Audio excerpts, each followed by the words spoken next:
boy. Let me tell you about my desk. My desk is kind of like, is like, the Titanic where it starts to tip and there's that guy that falls and hits all the railings all the way down. That's my desk right now. Okay. That's my desk. Well, Okay. yeah, but it is Friday. It is Friday. There's hope. There's hope. There's hope. How's your desk, BJ? Not good. I have a crap pile. That's what's going on today. Yeah, but I'm kind of excited about this episode. So it's kind of funny because we're gonna give you tips on how to do this, but we suffer from the same things you guys do. Right. We are human. So go for it. This is needed. This is very needed. Well, I'm Rich G. And I'm BJ Flagg, and this is episode 187, How to Organize Your Desk, Business, and Life. Yeah, it's amazing how organized we are with some things and a total mess with others. I know. And you have to look at yourself and say, are you a Felix or an Oscar when it comes to organization? You've got to pick Did we just date side. Ourselves with that term? No, that was just recently. Matt, really? Yeah, that guy Matt from Friends had that show for a while. Oh, cool. Don't you remember? Yeah. I just thought I'm thinking of the Odd Couple from the 70s. But if you organize your desk, then it impacts your business and then it impacts your life. So we're going to start. We want you to start small, but then build up. Yes. And, I want you to ask yourself, have you ever considered a flamethrower? Yes, I have. We're going to hopefully do things that won't resort to that. Just burn it and burn everything down and start all over again. Exactly. No big deal. Goodness gracious. Well, let's dive into tip number 1. Survey your surroundings to just get a better understanding of where the problem areas are. For instance, are you a hoarder of paper? Do you have a file cabinet? Where is the disorganization hiding? Yeah. Yeah. Well, for you, it's your desk, right, BJ? Yeah, it's my desk. I don't have file cabinets like in all the office. For many years. But during the week, I have this crap pile that is after every meeting, people give me things. I throw it on the crap pile. Yes. And then, after the mail, stuff gets in there and stuff like that. My assistant continually rifles through it and scans whatever we might need. And then she puts an S on it, or she puts it in a pile that'll go back to the client. Mm-hmm. Then once a week on Friday, I completely clear off my entire desk and I address the pile. And if I see the S, I know that it's my last view of it. And then I just pitch it. Yeah. So I literally go down to having nothing in the pile again. Yeah, the whole idea is that to start looking at your entire office and understand where the problem areas are. Is it your desk? Is it a corner of your desk? Is it your computer? Is it your great point? Your desktop on your desk? Your files? Is it your email that you have 14,000 unopened emails? Where are the problem areas? Because honestly, when you see the pile, when you see 14,000 emails, when you see a file cabinet that is like packed with stuff that you never use, that's an anxiety point, and you need to fix it. And I think that if you can design in your mind what you picture your perfect calm to be in your office, then you can move toward it. Everybody's is different, but you can do it. So tip 2 is, what are your information inflows and outflows of your business? Okay, so start to understand, how does information come in and how does it go out? And what are the bottlenecks? Where do things get stuck? Where do things get lost? Where do things get forgotten? So how do you get information from your clients and customers? First, understand that flow first. Yeah. And, do you have to hold on to it? Can you do what I had talked about before? Can you scan it and then toss it? Yeah. Right there is a decision point, isn't it? Exactly. What I do with my clients is every session, my clients send me an intake sheet. I give them 5 questions to answer to get centered so I could prepare for the call and understand where they're at, where their head's at, what's Yeah. going on. So we could just dive right into the call rather than me asking 20 questions. That's paperwork. I have to then do it. And what I would normally do is print that out and then take notes on it. And then I would take paper notes and put all of this into file folders that would just get bigger and bigger and bigger. Now you multiply that times 25 clients. That's you a got yourself lot of you got information. yourself a crap pile. That's what you got Exactly. right there. It's just a huge amount of information to the point where you just go, I can't do it. And about a year ago, I made the decision to go digital. And I use a program called Bear. It's an app for Macs, Bear. And Uh-huh. it's wonderful. It's wonderful because I take all my notes, I copy the answers to the questions right on the notes. So, and I can access it through my iPhone, my iPad, my laptop, or my desktop. It How all great. syncs. And I love it. It's simple. It's not a complex CRM system. It's very simple. And I could take all my notes and I could search on a word and go right to that note. Yeah. So there's a lot of great things about it and it's cheap. So for me, And that's it a hits home. solution. Yeah. Yeah. What's interesting is that you've kind of identified where your bottleneck was. Mhm. And then it's not like you have duplicative information. Yeah. You have even streamlined the amount of information and where it sits. That's awesome. That's Yeah, such a good I thing. was using my printer so much and I was going through reams of paper and I'm like, you know what? Do I really need to do this? Do I have to print out stuff? So really the only thing I do now is if I have a prospect, not a client, Yep.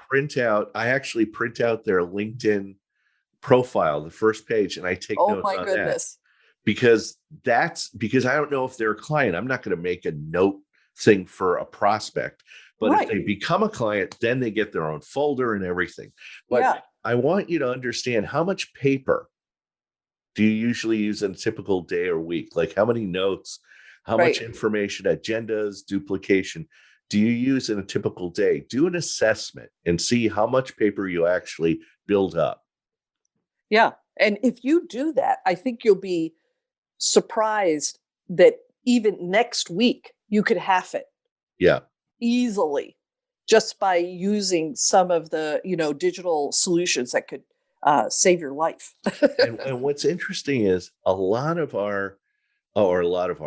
your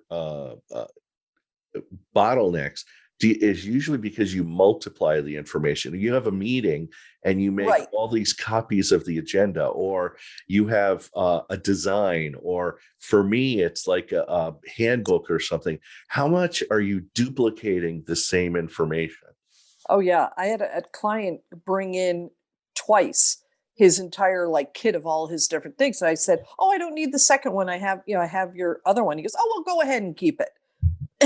And Like I'm going to throw it I'm out. like looking around my office, going, "Oh no, I can't do that. I'm not allowed." So what's tip um, 3, BJ? well, let's talk a little bit about paper management because I may be the extreme side of this, but it is time to go completely digital. Yeah. And when we made that commitment in the office about 5 years ago, we knew there's a lot of professions you just can't do that, Mhm. and I'm on that. I understand that. But we've learned how to scan and categorize everything so that it can be at our fingertips in a second to Mhm. be able to look at that visually. But we also use Google Workspace. So you've been so happy with Bear, Yes. and Google Workspace has been fantastic for us. It's a very light but feature rich solution to run your whole business. Everybody has access to the proper files that they might need. We have project checklists. We create Gantt charts for the progress on a project. We have agendas that are all very similar, so everybody knows where to find them, the proposals, things like that. And I can literally go back in just a second to 7 years ago when we last did their website and have be holding the agenda with all the information. So, that product teamed up with Basecamp, Mhm. which is our production system. Really, I can't say enough about it. It's like that created our environment. And this is a long winded way of saying you need to figure out the way that you're going to handle paper management. Yeah. And it's funny because see, you have a lot of back and forth with clients, so Right. that that kind of behavior in and of itself develops a lot of paper duplication, Yes. sign offs and stuff. And I love the idea that you're keeping it all in one spot. So once the client approves it or proofs it or does anything, you guys can move very quickly. And it's not like all this paper is flying around. It's kind of funny. I literally have to, um, my son's thinking of transferring, and I have to today Oh my go gosh. go to the high school with a piece of paper and $3 And $3. Don't and forget it. hand them the piece of paper so then they could send a transcript. I'm like, can't we do this digitally? Can't I get Yeah. just no, No. I have to No. drive to the high school with a piece of paper and Kicking $3. it back. Yeah. Kicking it back old school. Yeah, it's old school. So tip four is how to keep the momentum going and not fall back into old habits. And this is the Oof, thing that scares people the most about organizing definitely. is that like am I going to stick to it? So once you decide on a method or a practice, block out a small amount of time each day to ensure it gets done. Because if you don't do it, you won't do it. So, and I'm saying small, maybe 10 minutes, Yeah. 10, 15 minutes tops each day to just organize your day, your information, your desk. If you Yeah. just do that, you'll have a nice organized life and system in business. And if you have a crazy day, and we all have them, it's okay to forget to organize. Just when you get into leave yourself a little time in the morning and do what you needed to do the day before, and you will be glad. You won't get Yeah. discouraged. Don't sit there and berate yourself. You know, Yeah. You had 6 Milky Way bars today. Okay. Next day, don't eat those. Have a salad. You know, have an yes, organ. Yeah. And exactly. and a great thing to do is have an organizing accountability partner in your office. Somebody that could say, ooh, your desk is getting a little messy. You got to clean it up, where you both can motivate each other and keep an eye on each other. Exactly. And I think the biggest thing for you is to realize you're doing it for yourself. Yes. It's your own sanity. So awesome. So our resource today is BJ and I are really excited. It's not a book. It's not No, an article. it's a real It's person. a real person. Your resource to organize your life is a person, a very famous person. His name is Matt Beyer. Yeah. And that's Baier, Matt Beyer at Matt Beyer Organizing. He is So if you're clutter compromising your productivity, whether it's archiving, organizing to a supply room, organizing a workspace, their group is so good yeah. creating something that's going to get you organized. Yeah. BJ and I have worked with Matt, and we've known Matt for like 15 years. Oh yeah. He is just the best, nicest guy, great service, honest, ethical. I mean, if I could think of any guy that is like I would turn to in a millisecond, it would be Matt. Matt is the Yeah. best. He organizes your archives. Are you overwhelmed with paper at your work? He's going to show you how to keep the paper circulating, what to keep, what to toss. Yeah. So, He has a fantastic system of easing you into the fact that all of this is going to be leaving your life. yes. And he did my garage, the attic, just tons of things that were amazing in the end. And he's also fantastic because he has a great virtual organizing system. Yeah, if because of the pandemic, maybe you're not thinking of, well, I don't want him in my home office or something. He does virtual organizing where it's a one-on-one session with Matt virtually for about an hour and a half, and he gives Yeah. you tips and techniques and you meet once or twice a week on Zoom, and he helps you build a method, a habit of how to clean up and how to organize. So, Yeah. So, and you know what? Have a conversation with Matt and his team. Go to www.mattbaier.com, Baier, and you're going to thank us. yeah, he's just the best. You're going to really like him. So that's it for today. Yeah. Yeah, sponsoring our podcast today is New Renew Brand Marketing. If you have a startup or are starting a new division, BJ's firm will act as your marketing partner to get it off the ground. Branding, brand messaging, websites, and support materials, BJ's team does it all. Go to newrenew.com. Check it out. New Renew, NURENU.com. And are you ready to prepare your business for when COVID ends? You definitely need to speak to our other sponsor, Rich G, who is a certified business coach who helps hundreds of business owners prepare for the wave of customers who want it their way. And I'm speaking from experience.